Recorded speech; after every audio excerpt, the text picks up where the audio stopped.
Hello friends, welcome to my channel. Our today's topic is what are options in share market. आपने share market में एक word सुना होगा F&O यानी futures and options. Futures के बारे में तो मैं एक वीडियो बना चुका हूँ। आज के इस वीडियो में हम सीखेंगे कि ऑप्शंस क्या होते हैं।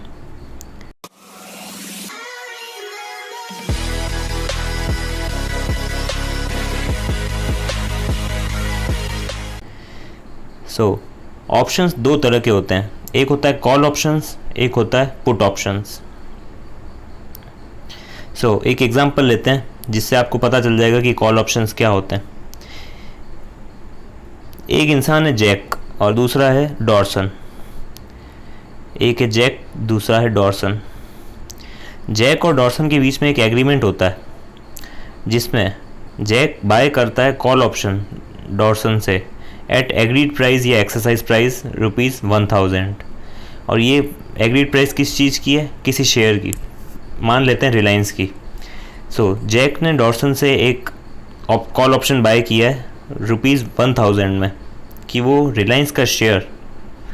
अब कॉल ऑप्शन बाय करने का मतलब क्या होता है कि वो जैक को एक राइट मिलेगा कि वो रिलायंस का शेयर 3 महीने बाद ₹1000 में ख़रीदेगा। Not obligation, it is right. वो ख़रीद भी सकता है, नहीं भी खरीद सकता, जैक की मर्जी है।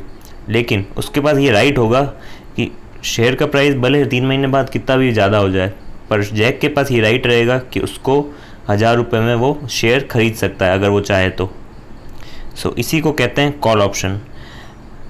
और जो भी इंसान कॉल ऑप्शन को बाय करता है वो हमेशा बुलिश सोचता है। बुलिश का मतलब वो सोचता है कि आगे जाके मार्केट बढ़ेगा और शेयर की प्राइसेस भी बढ़ेगी। उसी तरह जैक भी यही सोच रहा था कि रिलायंस का शेयर आगे जाके बढ़ेगा। और सपोज़ कीजिए रिलायंस का शेयर 3 महीने बाद 3000 पे पहुंच गया और उसके पास राइट है वही शेयर ₹1000 में वो ख़रीद सकता है। तो इसीलिए कहते हैं कि कॉल ऑप्शन वही बाय करता है जो बुलिश सोचता है। After 3 months irrespective of actual price, Jack के पास राइट है कि वो शेयर बाय करेगा 1000 में। उसके पास 2 ऑप्शन है, ये वो ख़रीद भी सकता है या नहीं भी ख़रीद सकता है। इसीलिए इसको कॉल ऑप्शन कहते हैं। इसमें पूरा जैक के ऊपर है कि वो ख़रीदना चाहे तो ख़रीद सकता है, नहीं ख़रीदना चाहे तो नहीं ख़रीदे। इसी को कहते हैं कॉल ऑप्शन। अगर फिर भी आपको कुछ डाउट है तो कॉल ऑप्शन को ऐसा ट्रीट कीजिए कि वो एक लॉटरी टिकट है। ऐसा लॉटरी टिकट जिससे आपको एक राइट मिल रहा है कि आप फ्यूचर में किसी भी स्पेसिफाइड एसेट को ख़रीद सकते हैं एग्रीड प्राइस पे, जैसे कि जैक ने किया था। जैक ने कॉल ऑप्शन ख़रीदा, उसके पास एक राइट आ गया कि वो 3 महीने बाद एग्रीड प्राइस 1000 में उस शेयर को ख़रीदने का राइट रखता है। यानी उसकी मर्ज़ी रहेगी 3 महीने बाद कि वो उस शेयर को 1000 में ख़रीदे या नहीं ख़रीदे।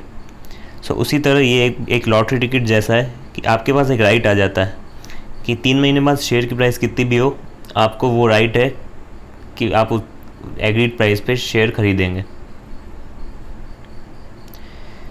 नेक्स्ट, अब एक और समझ लेते हैं पुट ऑप्शंस क्या होते हैं। कॉल ऑप्शन आपको क्लियर हो गया होगा, अब पुट ऑप्शन क्या होते हैं। सेम एग्जांपल, जैक और डॉर्सन 2 इंसान हैं।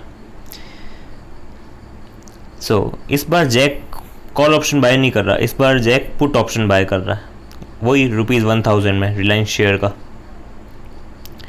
तो अब इस चीज़ में क्या होगा, जैक के पास एक राइट आ गया, सेम चीज़ क्योंकि ऑप्शन है। तो जैक के पास ये राइट है अब कि वो 1000 में शेयर सेल करेगा 3 महीने बाद। उसके पास ये ऑप्शन है कि वो 3 महीने बाद उस शेयर को सेल कर भी सकता है, नहीं भी कर सकता है। कितने में? 1000 में। अगर उसको बेचना है तो वो बेच सकता है 1000 में शेयर, और अगर नहीं बेचना है तो नहीं बेचे। पुट ऑप्शन का मतलब होता है राइट टू सेल और कॉल ऑप्शन का मतलब होता है right to bye.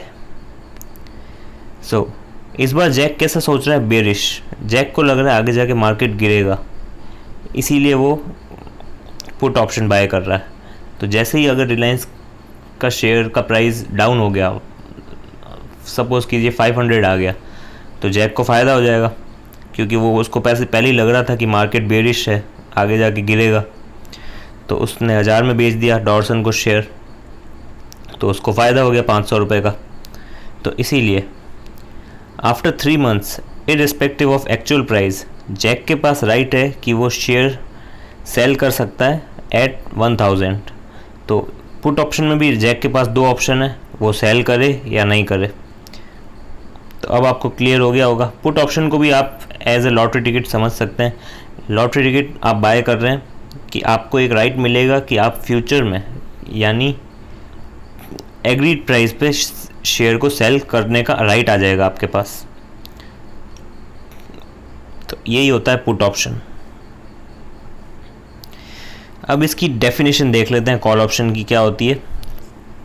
Call option is a financial contract. ये एक कॉन्ट्रैक्ट होता है that gives the option buyer the right. ये जो कॉन्ट्रैक्ट बायर होता है कॉल ऑप्शन का, उसको एक राइट दिया जाता है, right but not the obligation. Obligation नहीं है, उसको ज़रूरी नहीं है कि उसको कोई फोर्स नहीं करेगा कि वो शेयर खरीदो ही खरीदो। उसके पास ये राइट है to buy a stock, bond, commodity, जिस भी तरह का एग्रीमेंट हुआ है एट अ स्पेसिफाइड प्राइस पहले ही तय कर ली थी, जैसा एग्जांपल में था 1000, और टाइम भी तय हो गया था 3 months. The stock, bond, commodity is a underlying asset. किसी भी अंडरलाइंग एसेट के ऊपर ही कॉल ऑप्शन बाय किया जाता है। अब समझ लेते हैं पुट ऑप्शन क्या होते हैं।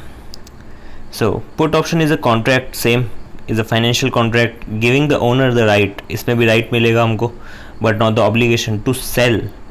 पुट ऑप्शन में हमें सेलिंग राइट मिलता है, यानी right to sell a specified amount of underlying security at a predetermined price within the specified time frame. तो होपफुली आपको क्लियर हो चुका होगा कॉल ऑप्शन और पुट ऑप्शन क्या होते हैं।